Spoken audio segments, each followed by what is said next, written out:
Seperti namanya, speaker protector berfungsi untuk melindungi speaker ketika power amplifier terjadi kerusakan dan juga untuk menghilangkan suara jeduk atau jedok ya pada speaker ketika power amplifier baru pertama kali dihidupkan. Oleh karena itu bisa dibilang ya untuk kit speaker protector ini cukup penting dan bisa kita pasangkan ke power amplifier rakitan kita. Oleh karena itu di video kali ini mumpung ada pesanan dan si pemesan ini menyuruh saya sekalian dikasih speaker protector. Di sini saya akan jelaskan untuk cara pemasangannya ya. Dan untuk fungsi dan lebih jelasnya cara kerja dari speaker protector ini nanti bisa dicari sendiri ya, mungkin di Google atau di sumber yang lain. Dan oke, untuk di sini saya coba jelaskan dulu yang pertama ya. Untuk penyambungannya pin-pinnya standar ya di sini. Untuk yang pertama di bagian sini untuk jalur tegangan ya. Jadi ini ada tulisan CT 12 volt dan di sini juga 12 volt. Jika kita lihat di bawahnya ya, untuk yang 12 volt ini terdapat dioda yang output dioda di sini digabung ya, atau bisa kita simpulkan bahwa ini jika kita pakai trafo non CT itu bisa kita hubungkan salah satu saja ya.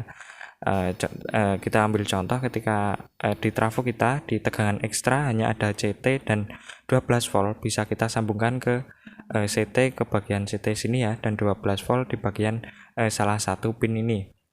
Atau pin ini juga bisa kita jumper ya, atau bisa kita kasih kawat atau kabel di 12 volt sini, kita sambung dengan 12 volt sini ya. Lalu untuk di bagian sini ini untuk input ya, input ini ada R dan L, output juga ada R dan L ya. Jadi untuk speaker protektornya ini bisa digunakan untuk power stereo.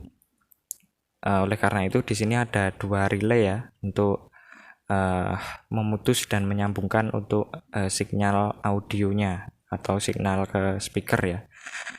Saya sambung lagi untuk ini ya, untuk di input ini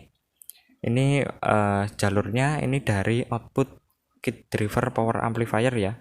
Jadi dari output ini seumpama output L dan yang satunya R, bisa langsung kita sambung ya ke bagian sini dari output L dari kit driver ya masuk ke input L, lalu yang output R juga masuk ke input R di bagian kit ini ya. Lalu untuk di bagian outputnya di sini ya, ini langsung kita hubungkan ke bagian output di powernya ya, atau bisa kita hubungkan ke, mungkin bisa pakai jack speakon atau socket speakon ya, dan bisa juga pakai yang biasa seperti ini, yang biasa kayak gini ya, atau langsung kabel juga bisa. Dan seperti biasa untuk penyambungannya ya, L dan R nanti jika stereo ini buat seumpama buat L dan ini buat R ya. Dan untuk groundnya nanti atau negatif speaker nanti langsung bisa kita sambungkan ke ground di bagian trafo ya, bisa di sini atau di ground di kit driver juga bisa. Oke, ini saya akan pasang dulu ya, dan nanti saya akan jelaskan lagi untuk penyambungannya.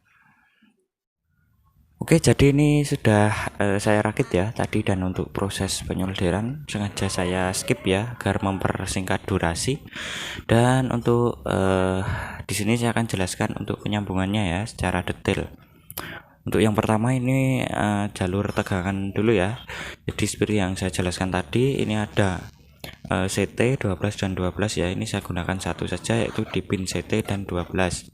Lalu saya sambungkan ke bagian trafo ya, karena ini trafonya non CT ya. Saya sambungkan ke pin 12 dan ke pin 0 ya, jadi tanpa menggunakan PSU, langsung dari tegangan AC yang 12 dan 0 ya. Lalu untuk jalur speakernya ini di input ya, input seperti yang saya jelaskan tadi juga, ini menuju ke atau dari kit driver ya, kit driver L dan R ini menuju ke bagian input dari speaker protector. Lalu untuk output speaker protectornya ya, RL ini langsung menuju ke socket speaker. Lalu untuk negatif speaker atau groundnya ya, ini saya sambungkan ke bagian CT di trafo sini ya. Oke, mungkin segitu dan saya akan coba untuk hidupkan ya, apakah bisa berfungsi. Saya coba untuk colokkan dulu ya di sini. Oke, sudah saya colokkan dan ini langsung saya akan coba untuk hidupkan ya. Oke, di sini ada lampunya ya, lampu indikator itu baru kedip-kedip. Dan ketika sudah nyala seperti itu, tandanya ini sudah bisa bunyi ya untuk power amplifiernya. Untuk uji coba dan review secara lengkap power amplifier ini nanti saya akan buatkan untuk video terpisah ya. Oke, mungkin segitu dulu, dan bagi yang belum subscribe silahkan untuk klik tombol subscribe-nya ya. Dan terima kasih sudah nonton video ini sampai selesai dan matur nuwun.